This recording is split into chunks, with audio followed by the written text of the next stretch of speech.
Why Amazon dominates online shopping in a way nobody can copy in 1994. A man walked away from a high-paying Wall Street career to start an online bookstore. At the time, that sounded ridiculous. The internet was still new. Most people barely trusted websites. And almost nobody believed people would buy products online. But while others saw uncertainty, Jeff Bezos saw opportunity. He noticed one statistic that changed his life forever. Internet usage was growing by more than 2,000% per year. To most people, it was just another tech number. To Bezos, it looked like the beginning of a new economy. So during a cross-country drive to Seattle, he started writing a business plan inside the passenger seat of a beat-up Chevy Blazer. That tiny plan would later become a company worth trillions. But here's the crazy part. Amazon did not become powerful because it sold books. It became powerful because it mastered one thing better than almost every company in history: convenience. And if you understand how Amazon built its empire, you'll understand how modern business really works. Chapter 1. The Internet bet back in the early 1990s. Bezos already had what most people dream of. A stable career, high salary, respect, security. Most people would never risk losing that. But successful people often move before the world understands the opportunity. That's an important lesson. Average people wait for certainty. Builders move early. When Bezos saw internet growth exploding, he created a list of products. Books became the obvious choice. Why? Because physical bookstores had limits. A normal bookstore might hold a few thousand books. An online store could hold millions. No shelf limits. No space problems. Infinite selection. Simple idea. Massive potential. In July 1995, Amazon officially launched. At first, it was tiny. Employees packed books themselves. Desks were made from cheap wooden doors to save money. The company was running on pure ambition. But then the growth started. Fast. By 1996, Amazon already had around 180,000 customers. By 1997, revenue reached nearly $150 million. Think about that. A small online bookstore was suddenly generating hundreds of millions of dollars while most companies still ignored the internet. That's another lesson. The biggest opportunities usually look stupid in the beginning. Chapter 2. Amazon's real weapon. Most people think Amazon won because of technology. Not exactly. Amazon won because it removed friction. Before Amazon, shopping required effort, driving, parking, searching stores, waiting in lines. Amazon reduced all of that to clicking a button. That changed human behavior, and Bezos understood something most businesses still fail to understand today. People naturally move toward convenience. Even if another company is cheaper, people often choose the easier option. That's why Amazon focused obsessively on customer experience. Fast delivery, simple website. Huge selection. Easy checkout. Everything was designed to make buying feel effortless. Then Bezos introduced one of Amazon's smartest ideas. The one-click purchase system. One click. That's it. No long checkout process. No extra thinking time. It sounds small, but psychologically, it was genius.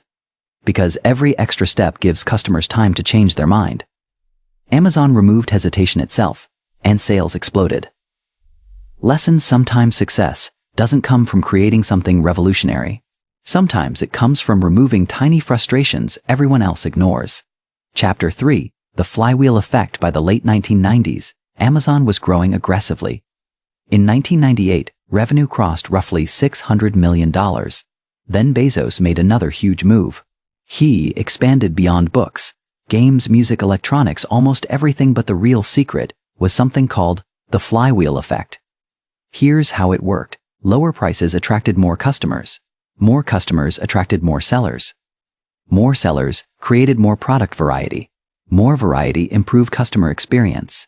Better experience brought even more customers. The wheel kept spinning faster.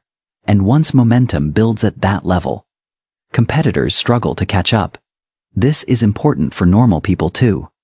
In life, momentum matters. Small, consistent improvements eventually become unfair advantages. That's true in busyness, fitness, money, skills, content creation. Most people quit too early before momentum compounds. Amazon didn't become giant overnight. It became giant through relentless compounding. Chapter 4. The move that changed everything. Then Bezos made a decision that changed the future of Amazon forever. He opened Amazon Marketplace. Third-party sellers could now sell products on Amazon. Most people thought this was dangerous. Why allow outsiders onto your platform? But Bezos saw the bigger picture. Instead of Amazon buying and storing everything itself, millions of businesses could now help expand Amazon's catalog. This was genius, because Amazon started growing without carrying all the risk, and the money became massive. By the 2000s, Amazon wasn't just an online retailer anymore. It was becoming the infrastructure of online shopping itself. Then came another brilliant move: AWS, Amazon Web Services. Originally, Amazon created cloud systems to manage its own operations. But Bezos realized other companies needed the same technology too. So Amazon turned its internal system into a business. That single decision became one of the most profitable moves in tech history. Today, AWS powers huge parts of the internet, streaming platforms, apps, global companies, while people focused on Amazon boxes arriving at doors. Amazon quietly became the backbone of digital business itself. Lesson: sometimes your most profitable opportunity is hidden inside the problems you solve for yourself. Chapter 5. Failure. Rhode Island, SK and Long. Term thinking: not everything worked. Amazon's Fire Phone failed badly. Why? Because Amazon entered the smartphone market too late. Apple and Android already dominated the space. That's another powerful lesson. Timing matters. Even giant companies can fail when entering the wrong market at the wrong time. But Bezos never let one failure stop expansion. That mindset separated Amazon from average businesses. Most people fear failure so much, they stop taking risks entirely. But Bezos understood something important: if you experiment enough, some ideas will fail. But one winning idea can change everything. And Amazon kept winning because it kept moving. Chapter 6. The billion-dollar machine. For years, Amazon barely focused on profits. Instead, Bezos reinvested money back into warehouses, logistics, technology expansion. Critics constantly attacked him. People questioned the strategy. But Bezos was thinking long term, and eventually, the numbers became insane. Today, Amazon generates hundreds of billions in yearly revenue. Its warehouses move products at massive scale. Its cloud business generates enormous profits. Its systems influence how modern shopping works across the world. But here's the deepest lesson from Amazon's story. The future usually belongs to people willing to build before everyone else believes. In 1994, most people saw the internet as uncertain. Jeff Bezos saw a coming revolution, and while the world hesitated, he built the machine that would eventually dominate it.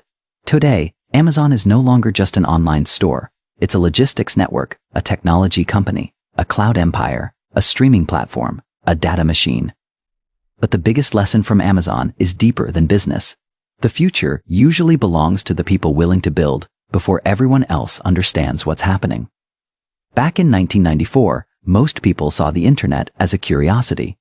Jeff Bezos saw a new civilization being built, and while the world was still trying to understand the internet, he was already building the machine that would dominate it.